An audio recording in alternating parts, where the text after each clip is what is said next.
আসসালামু আলাইকুম। Pabna ideal nursing ইনস্টিটিউটের অনলাইন ক্লাস থেকে সবাইকে স্বাগতম। আশা করি সবাই ভালো আছো।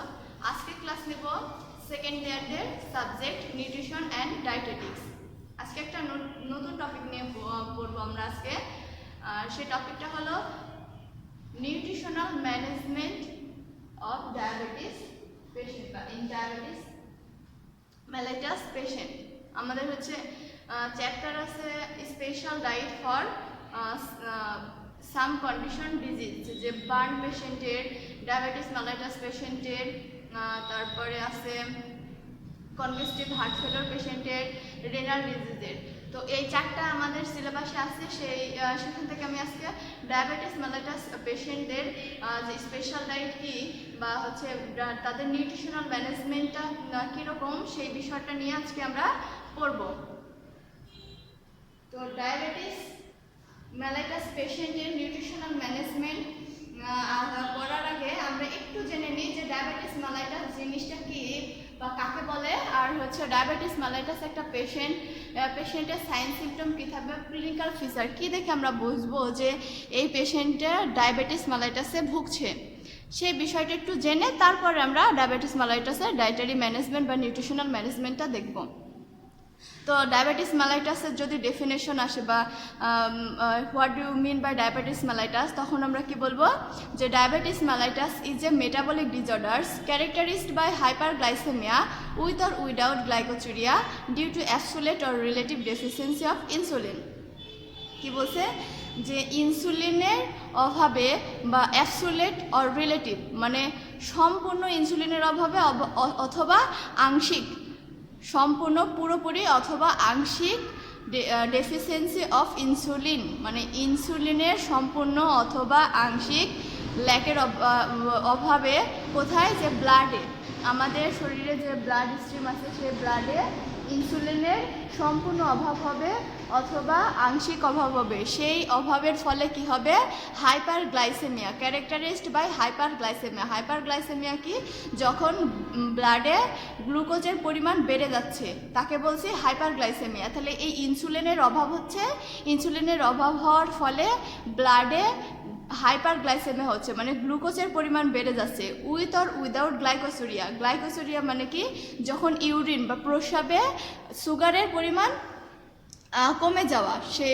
সেটা হলো গ্লাইকোচুরিয়া। সেই গ্লাইকোচুরিয়া উইথ অর উইদাউট, সেই গ্লাইকোচুরিয়াটা থাকতেও পারে অথবা নাও থাকতে পারে। যখন এরকম একটা কন্ডিশন হবে সেই কন্ডিশনটাকেই বলছে diabetes mellitus. Diabetes mellitus is a metabolic disorder. এটা একটা ডিসঅর্ডার কখন, যখন ইনসুলিনের অভাবে হাইপারগ্লাইসেমিয়া হবে এবং হাইপারগ্লাইসেমিয়ার সাথে গ্লাইকোচুরিয়া থাকতেও পারে অথবা নাও থাকতে পারে, তখন সেই কন্ডিশনটাকে আমরা বলছি ডায়াবেটিস মেলাইটাস।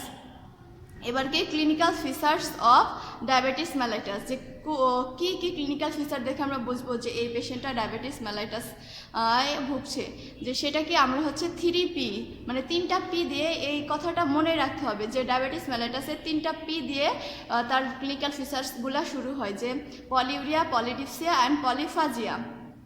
কি, যে ঘন ঘন প্রস্রাব হবে, তারপরে অতিরিক্ত মানে কি হবে, তৃষ্ণা পাবে, তার অতিরিক্ত তৃষ্ণা পাবে। পলিডিপসিয়া, পলিফাজিয়া কি, যে অতিরিক্ত ক্ষুধা লাগবে, এক্সেসিভ থ্রাস্ট। পলিডিপসিয়া হলো ও তৃষ্ণার্ত থাকবে, অনেক তৃষ্ণার্ত থাকবে। পলিফাজিয়া অনেক হচ্ছে ক্ষুধার্ত হবে, সে বেশি বেশি ক্ষুধা লাগবে। তারপরে কি ওয়েট লস, যে ওজন কমে যাবে তাড়াতাড়ি। অ্যান্ড উইকনেস, দুর্বল হয়ে যাবে। ওয়েট লস হচ্ছে তাহলে তো দুর্বল হবে। এই কথাটা, এটা একটা সিম্পল বিষয়। এই 5টা আমাদের ক্লিনিক্যাল ফিচার্স অবশ্যই ডায়াবেটিস মেলাইটাস পেশেন্টের জন্য মনে রাখতে হবে। এবার আসি আমরা আসল কথাতে, সেটা হচ্ছে dietary management of diabetes mellitus অথবা nutrition management in diabetes mellitus, অথবা আসতে পারে special diet for diabetes mellitus. যেভাবে আসুক আমাদের অ্যান্সারই একটাই, যে কি প্রথমে কি লিখবো, যে এম অফ ডায়েট থেরাপি। আমরা কেন আমাদের নার্সিং প্রসিডিউর, আমরা নার্সরা যতই যা কাজ করি তার প্রত্যেকটা জিনিসের একটা এম আছে। তো এই ডায়াবেটিস মেলাইটাস একটা পেশেন্টের যে আমরা ডায়েটারি দিব, একটা নিউট্রিশন ম্যানেজমেন্ট করব বা স্পেশাল ডায়েট দেবো, সেইটার একটা এম থাকবে। উদ্দেশ্য থাকবে। কি উদ্দেশ্য? Attain and maintain ideal body weight. Attain and maintain ideal body weight, যে কি তার হচ্ছে ক্লিনিক্যাল ফিচারে দেখলাম কি ওয়েট লস হচ্ছে, উইকনেস হয়ে যাচ্ছে, ওয়েট লস অতিরিক্ত তার ওজন কমে যাচ্ছে, সেই ফলে কি হচ্ছে তার হচ্ছে দুর্বলতা বাড়ছে। এই জন্য attain and maintain ideal body weight, একটা মানুষের হাইট অনুযায়ী ওয়েট যতটা হওয়ার দরকার সেই জিনিসটা মেনটেন করার জন্যই এই ডায়াবেটিস মেলাইটাস পেশেন্টের আমরা একটা ডায়েটারি হ্যাবিট বা ডায়েটারি চার্ট বানাবো। তারপরে কি যে maintain blood glucose level as near as possible. কি আমরা দেখলাম যে ডায়াবেটিস মেলাইটাস পেশেন্টের হাইপারগ্লাইসেমিয়া হচ্ছে, মানে গ্লুকোজ লেভেলটা বেড়ে যাচ্ছে, গ্লুকোজ লেভেলটা ব্লাডে গ্লুকোজ লেভেলটা বেড়ে যাচ্ছে। সেটাই হচ্ছে মেনটেন করার জন্য এই খাদ্য চার্টটা তৈরি করতে হবে। তারপরে কি achieve or delay the onset of complication, achieve or delay the onset of complication, যে ডায়াবেটিস মেলাইটাস পেশেন্টের অনেকগুলো কমপ্লিকেশন থাকে, কমপ্লিকেশন হয় যদি ডায়াবেটিস মেলাইটাস পেশেন্টের তাদের হচ্ছে জীবনযাপন একটা রুটিনের মধ্যে না রাখে, তাদের খাদ্যাভ্যাসটা তাদের খাদ্য চারটা একটা রুটিনের মধ্যে না থাকে, তাহলে তাদের অনেক কমপ্লিকেশন হয়। সেই কমপ্লিকেশনটা না হওয়ার জন্য আমরা হচ্ছে এই ডায়েটারি থেরাপিটা দিয়ে থাকবো। এইটা হচ্ছে আমাদের এম অফ ডায়েটারি থেরাপি। এবার কি ডায়েটারি কম্পোজিশন, আমরা কিভাবে মানে এর মধ্যে কি থাকবে সেটা হচ্ছে ডায়েটারি কম্পোজিশন। কি কার্বোহাইড্রেট 45 to 60%, যে খাবারগুলো থাকবে সেই খাবারের মধ্যে কার্বোহাইড্রেট থাকবে 45 to 60%, ফ্যাট থাকবে লেস দেন 35%, আর প্রোটিন থাকবে 10 to 15%। তারপরে কি ডায়েটারি ফুড অ্যান্ড সুইটনার্স, যে ডায়াবেটিক ফুড, যে ডায়াবেটিক পেশেন্টের আলাদা খাদ্য থাকে এবং সুইটনার্স যে মিষ্টি জাতীয় খাবার, সেগুলো কি low calorie and sugar free drinks and sorbitol containing foods, কি যেসব খাবারে ক্যালোরি এবং ক্যালোরি কম আছে এবং সুগার নাই বা সুগার ফ্রি সেই সব খাবার এবং সরল জাতীয় যে খাবারগুলো আছে সেই খাবারগুলো আমরা ডায়াবেটিক পেশেন্টদের দিব। এবার হচ্ছে salt, reduce sodium intake to no more than 6 gram per daily, মানে কী করতে হবে যে তাদের খাবারের লবণের পরিমাণ কমাইতে হবে, সেটা কি যে প্রতিদিন 6 গ্রামের বেশি থাকবে না, সোডিয়াম তাদের খাদ্যের মধ্যে সোডিয়াম 6 গ্রামের বেশি থাকবে না প্রতিদিনের জন্য। Further restriction of sodium intake to less than 3 gram daily is important in treating hypertensive diabetic patient. যেসব ডায়াবেটিক পেশেন্টরা হাইপারটেনসিভ রোগেও ভুগতেছে, যে তাদের কি ব্লাড প্রেশার সবসময় বেশি থাকে, সেই পেশেন্টদের আবার ডায়াবেটিস মেলাইটাস আছে, তারাই হচ্ছে হাইপারটেনসিভ ডায়াবেটিক পেশেন্ট। সেই পেশেন্টদের কী করতে হবে যে তাদের খাবারে এই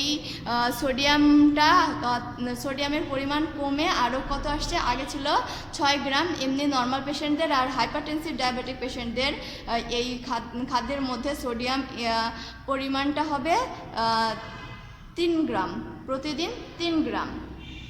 এবার কি alcohol can be consumed in moderation unless there is a coexisting medical problem that requires abstinence। কি বলছে যে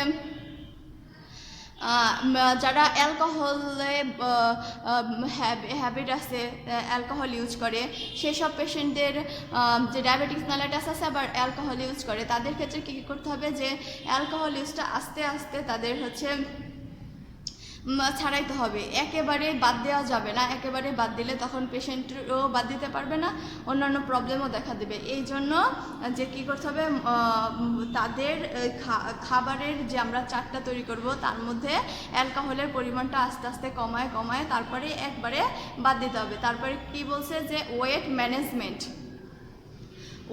ম্যানেজমেন্ট, যে in addition to reducing calorie intake, overweight patients should be strongly encouraged to take regular exercise in the form of walking, swimming or cycling for approximately 30 minutes daily। কি বলছে যে এখানে যে আমরা যে খাবারের ক্যালোরির পরিমাণটা কমাইলাম, এই যে কি যে লো ক্যালোরি আমরা ডায়েট দিচ্ছি, সেই লো ক্যালোরি ডায়েটের সাথে কি করতে হবে, যারা ওভারওয়েট পেশেন্ট, যাদের অনেক বেশি ওজন, সেই সব পেশেন্টদের কী করতে হবে যে খুব তাদের ইনকারেজ করতে হবে, অনেক সুন্দরভাবে ইনকারেজ করতে হবে যেন তারা প্রতিদিন কিছু হইলেও এক্সারসাইজ গ্রহণ করে, তারা এক্সারসাইজ করে, ব্যায়াম করে। সেটা কি ধরনের ব্যায়াম হতে পারে? ওয়াকিং, হাঁটাহাঁটি, সুইমিং, সাঁতার কাটতে পারে অথবা সাইক্লিং করতে পারে। এটা কি হবে যে প্রতিদিন প্রায় 30 মিনিটের মতো, প্রতিদিন একটা নির্দিষ্ট টাইমে 30 মিনিটের মতো একটা নির্দিষ্ট গতিতে কি করবে, তারা ওয়াকিং করবে, সুইমিং করবে অথবা সাইক্লিং করবে। এটা করলে কি হবে, ওভারওয়েট পেশেন্টদের তাদের ওয়েটটা ঠিক থাকবে এবং তার ফলে কি হবে যে ডায়াবেটিস মেলাটাস পেশেন্টের হাইপারগ্লাইসেমিয়া হবে না, তাদের ইনসুলিনের পরিমাণ ঠিক থাকবে, তাদের ব্লাডে গ্লুকোজের পরিমাণ ঠিক থাকবে। সেক্ষেত্রে ডায়াবেটিস মেলাটাসের যে কমপ্লিকেশনগুলো আছে সেই কমপ্লিকেশনগুলো থেকে তারা বাঁচতে পারবে। এই হলো dietary management of diabetes mellitus patient. আশা করি সবাই বুঝতে পারছো। আমি নেক্সট ক্লাসে আবার নেক্সট কোনো ডিজিজের নিউট্রিশনাল ম্যানেজমেন্ট নিয়ে পড়াবো। সেই পর্যন্ত সবাই ভালো থাকো, সুস্থ থাকো। আল্লাহ হাফেজ।